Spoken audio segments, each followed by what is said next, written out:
I'm Dustin, welcome to Fantasy Smack Talk Week 1 Waiver Wire Show. The season, it's finally here.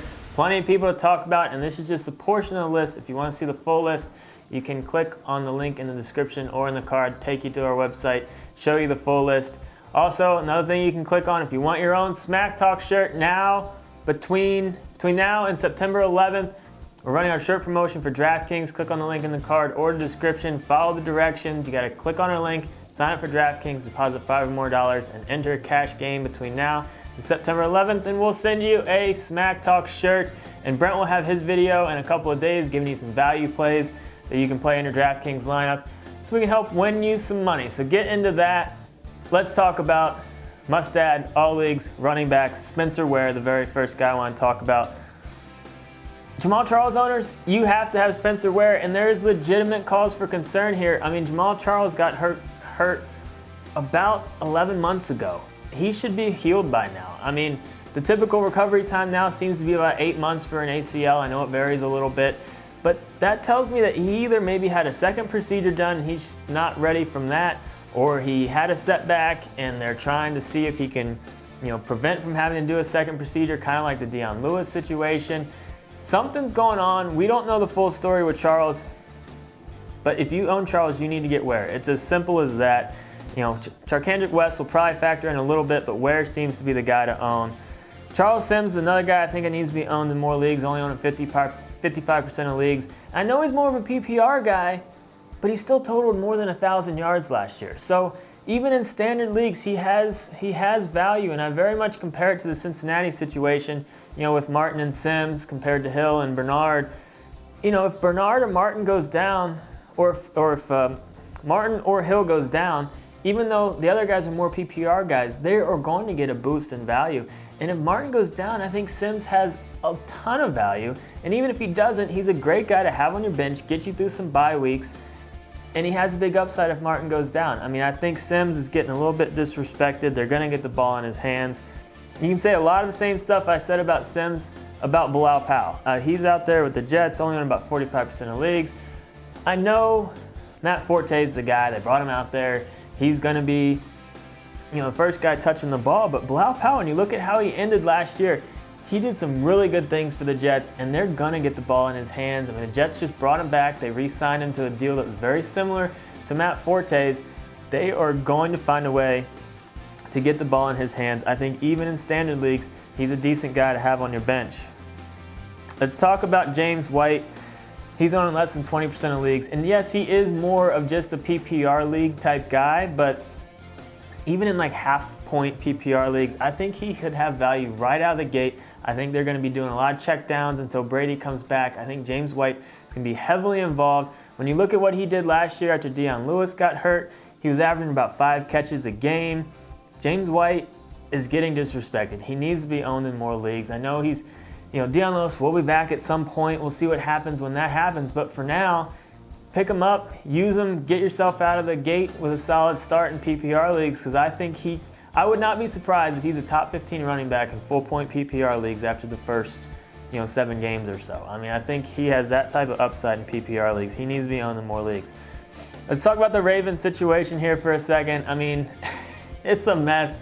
They dropped Forsett. Everyone ran to the wire, picked up Terrence West, and now they signed Forsett back to the Ravens. So it's a mess. I mean, Kenneth Dixon, the rookie out there, looked like he had some potential, but he's hurt.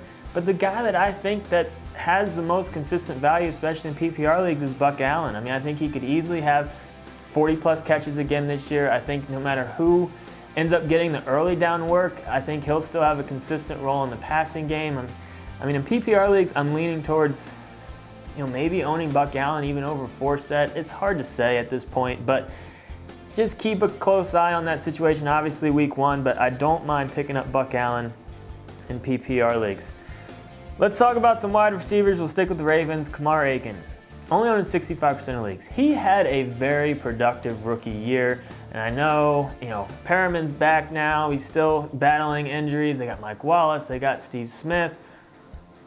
It's a mess. I mean, everything with the Ravens offense is a mess. They have a lot of just slightly above average talent at the running back and wide receiver positions, and it's hard to figure out from a fantasy standpoint. But Aiken isn't going to be a top receiver in this league, but he could definitely be fantasy relevant. And I think he's getting disrespected as well, only owned about 65% of leagues. I think he should be owned in more. Jaycee Sharp for Tennessee, I want to talk about. He's kind of turned into everyone's favorite sleeper, only on 40% of leagues at this point. And I do think he has an upside. Not a ton of competition out there in Tennessee in terms of, who's going to be catching the ball out there. My only hesitation is I really think they're going to do everything they can to get their 1-2 punch at running back going.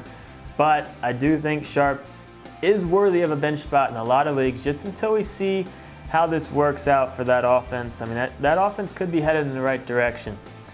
Another receiver I want to talk about is Eli Rogers for Pittsburgh. I mean, this one's kind of surprising. He's only on about 5% of leagues, and all signs are pointing to him kind of being maybe the number 2 out there in terms of fantasy production. And if the Steelers are smart, they are going to find a way to not have to target Antonio Brown as much as they had to last year. I mean, he's not going to last that long in this league if he's having to run across the middle, take a lot of hits, and they're targeting him 10 plus times every single game. I mean, I know Brown's your guy and you want to get him involved, but you also want to keep him healthy. So they're going to need someone else out there catching passes, taking some of the pressure off.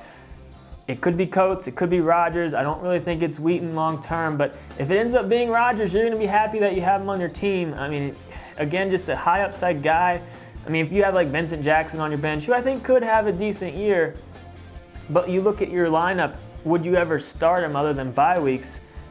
Probably not. But if Rodgers ends up, breaking out, he's a guy that could actually have value long term, and someone that maybe you would be able to trade. I mean, even Vincent Jackson has a decent start, and most people aren't going to respect him in a trade. But a guy like Rodgers, if he starts blowing up, you could. So I kind of think about it that way too, in terms of what I'd want to do with my bench with upside guys. But Rodgers, to me, is very interesting, a guy to put on your bench. A quarterback I want to talk about is Trevor Siemian with Denver. I mean, again, that situation has been kind of a mess in preseason, but they're very confident in this guy, and he's got some weapons on that offense. I'm not saying that he's going to be a top 10 quarterback, but I could see potentially top 15. I mean, that offense, again, has a lot of weapons. I think they're going to be able to put some points on the board. Siemian looked decent during the preseason. I know this is kind of a guy that, we don't really know a ton about. We're not really sure what to expect, but I don't mind his upside. Tight end, I like Zach Miller as a guy to add in deeper leagues with Bennett gone. Miller has a great opportunity here. He's proven that he can do something. He's proven that he can do well with targets in the past. I mean, he was heavily involved at the end of last year, and he produced. I think I put him even higher in PPR leagues. I'm not sure he's going to get in the end zone a ton, but I definitely think 80-plus catches this year is very plausible if he stays healthy. And I got one pick-up and play defense for you, and that is the Eagles going up against Cleveland. They're at home. RG3, I do think that offense is headed in the right direction in Cleveland, but RG3 likes to turn the ball over, so I think there's a good chance for a pick six or a fumble recovery for a touchdown. So I like Philly as a pick up and play defense. Again, this is a portion of the list. See the full list, get onto the website. We got a full slate of videos coming for you this week. We'll be in the forums if you got lineup questions, so get onto our website. And as always, subscribe to our channel.